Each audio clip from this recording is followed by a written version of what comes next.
Hello, welcome to Toffee TV. It is the match preview, Everton versus Arsenal, Goodison Park, 4:30 on Sunday. A chance to get our first 3 points, Baz. You're confident, aren't you? I can feel it. Feel it in the room. Flying. Oozing with confidence for this one. To be honest, I am more confident than I should be for a game against a very, very good side. Yeah. Due to Everton's recent history with Arsenal at Goodison.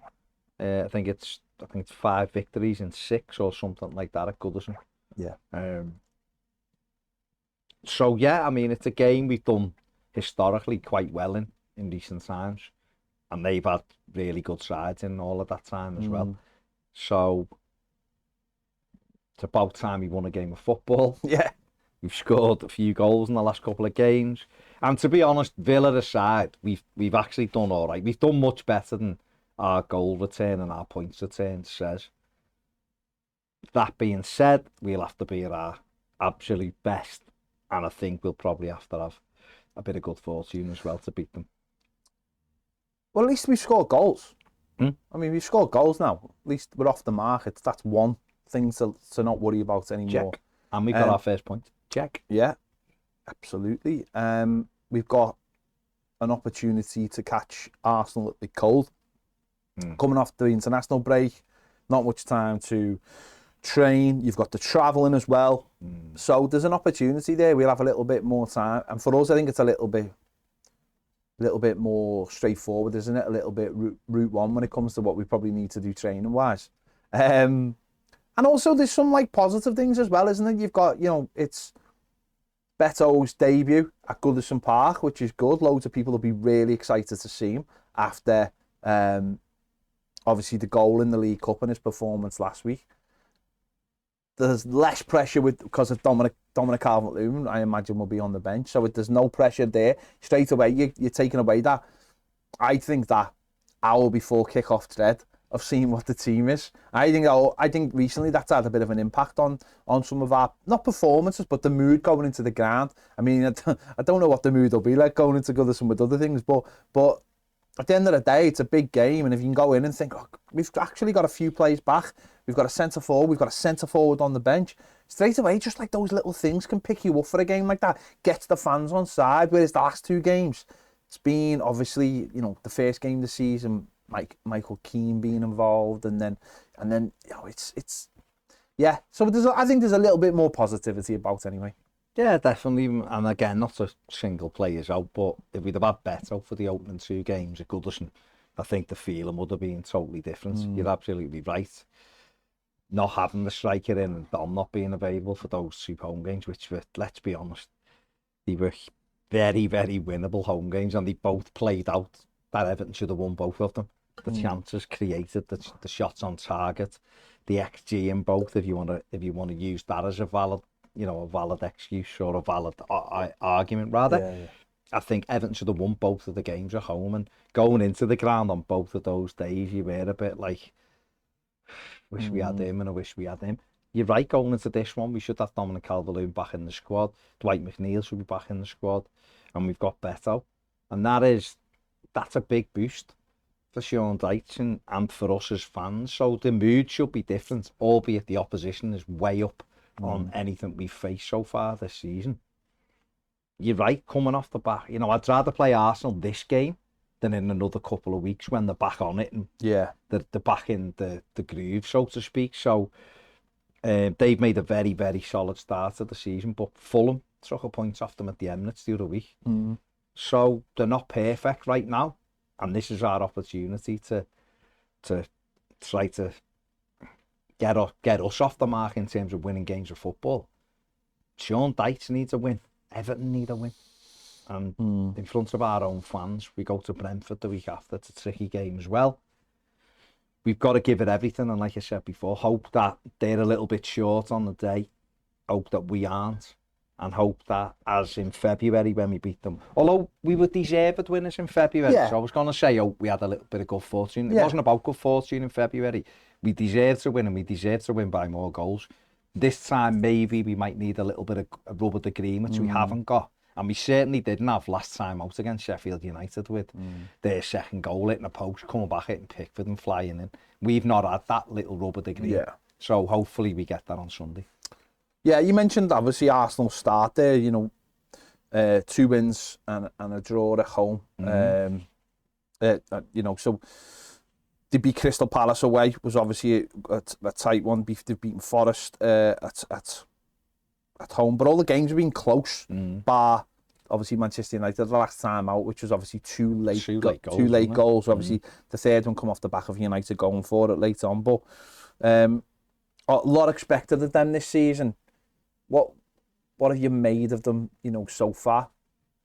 Yeah, I don't think they've been at their best so far, but they've got the job done, albeit bar the Fulham game, which was probably might have been a little bit of overconfidence, who knows? I don't know. Obviously not an Arsenal fan, they'll be able to tell me better, but they'll look at that as drop points, absolutely. And we saw Fulham day one and they weren't very good and they ended up beating us. So they'll be fuming that they've dropped points against them. And Arsenal will get better. Arteta drives them to get better. If you've seen the documentary, you know what he's like. They've got some good players. Declan Rice is a fantastic signing for them. Saka's in great form. They've got threats all over the pitch. Odegaard's fantastic. They've got Martinelli, who's a real live wire. Gabriel Jesus, who always does well against Everton, who didn't play in the game in February. And they've got Eddie Nketiah, who's very good as well. So you could sit here and go through their squad and their team and be worried about it. But I look at it and think, well, the game certainly against Fulham, 2 goals from Fulham. Arsenal's defence not perfect. United scored against them. So they're not at their defensive best right now, and that has got to be something we look to play on. They are obviously a very offensive side, and if we look at the team that played against Manchester United, Nketiah, Saka, Martinelli, Havertz, Odegaard, there's 5 there. Declan Rice providing protection, and yet he scored the second goal in the game. Zinchenko, who's at left back but was wandering over to the right hand side when they were in possession. That's a very attacking side, and so far this season they've had a hell of a lot of the ball. In the games. Against Forest, they had 82%. Against Crystal Palace, I think it was over 50%, and they had 10 men for a lot of that game. Yeah.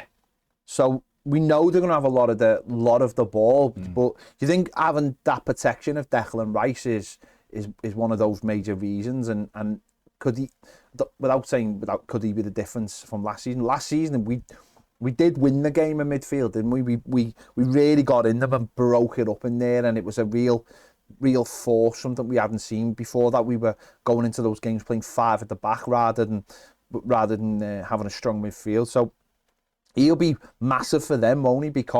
Simply because of when you've got, I know like the likes of Odegaard and Havertz can play in midfield, but he's the only real box-to-box midfielder in there.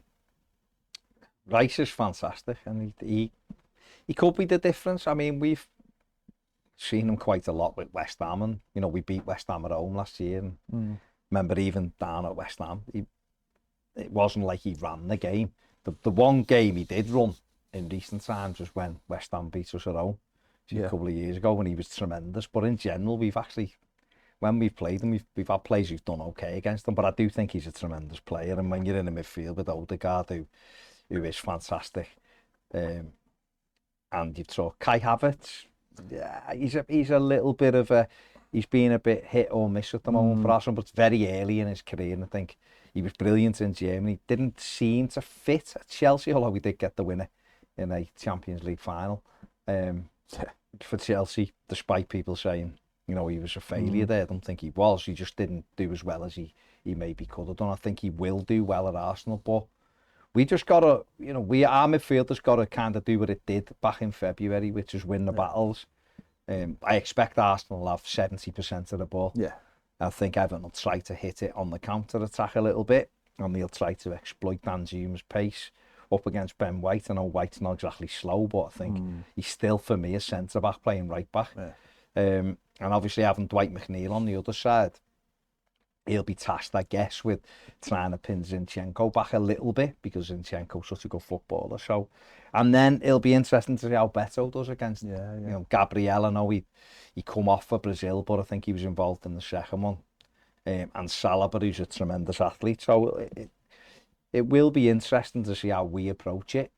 And we will at times have to be direct, and that can be probably the only way we can deal with it and keep it tight, because these will create chances. Yeah, we can't give up anything cheap, can we? No, We've got to to make them work for everyone. Yeah. Obviously, one of their big danger plays, I mean, we've got a lot of big danger plays, is obviously Saka. Let's have a look at his numbers. Yeah, played 2 goals, 1 assist, 2 goals with his left foot.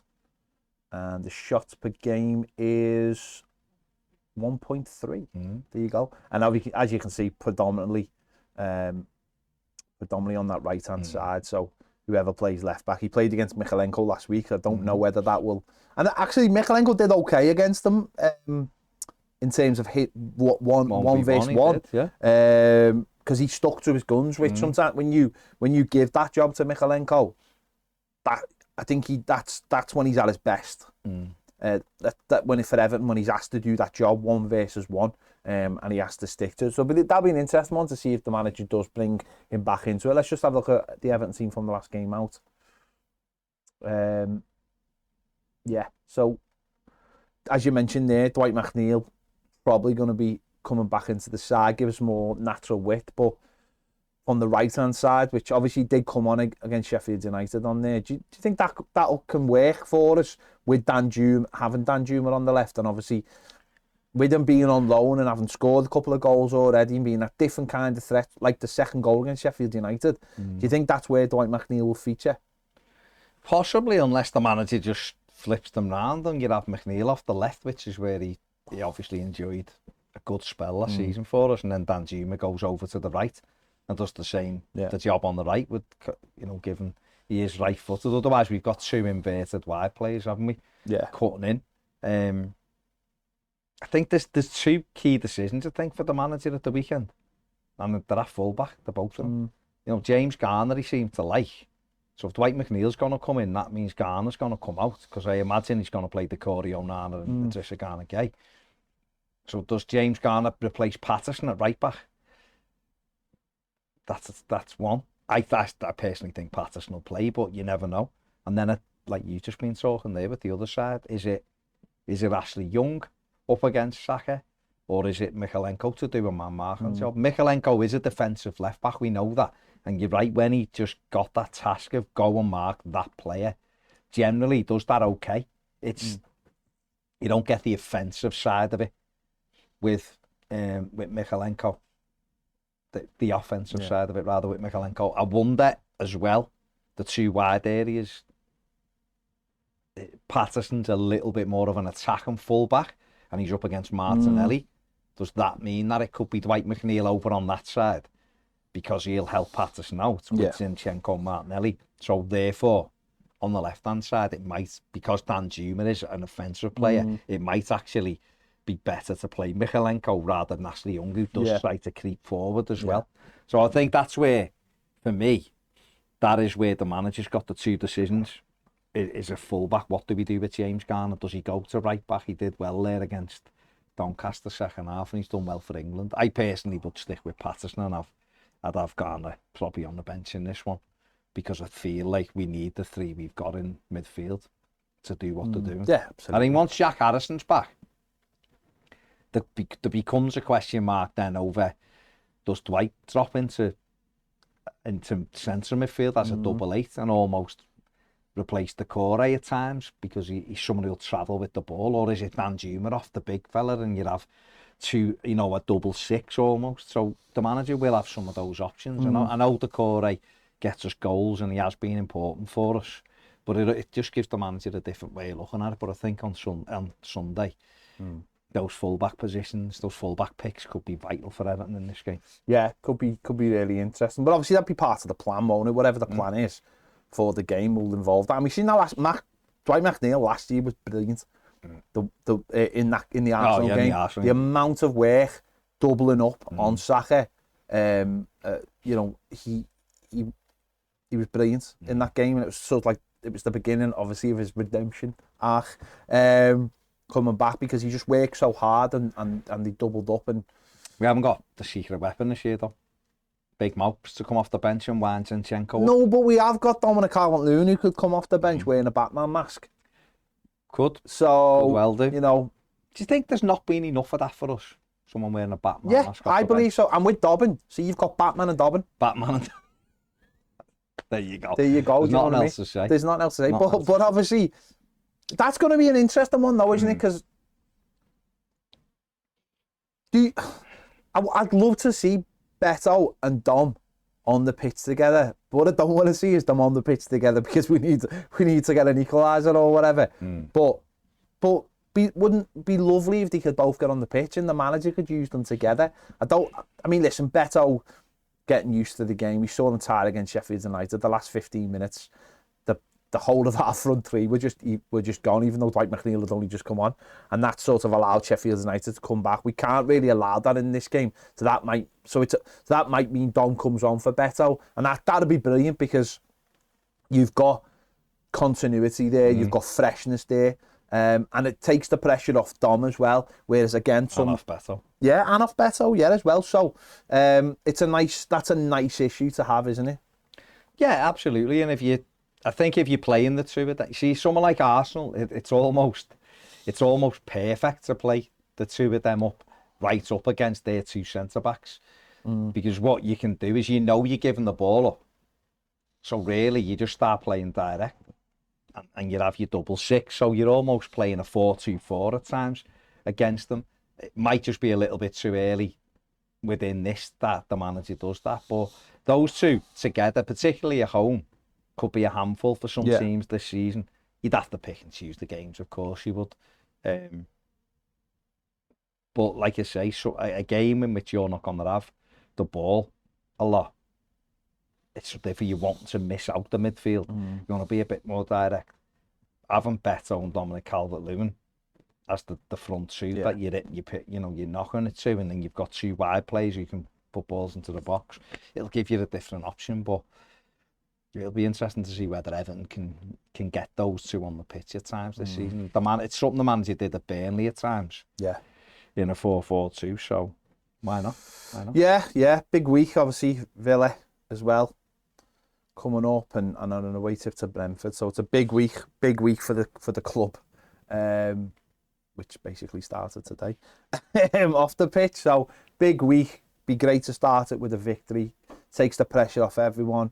Get us up the table a little bit, and takes the heat off the club as well. Gives people something positive to talk about, which would be nice for a change. So let us know your thoughts in the comments on this one.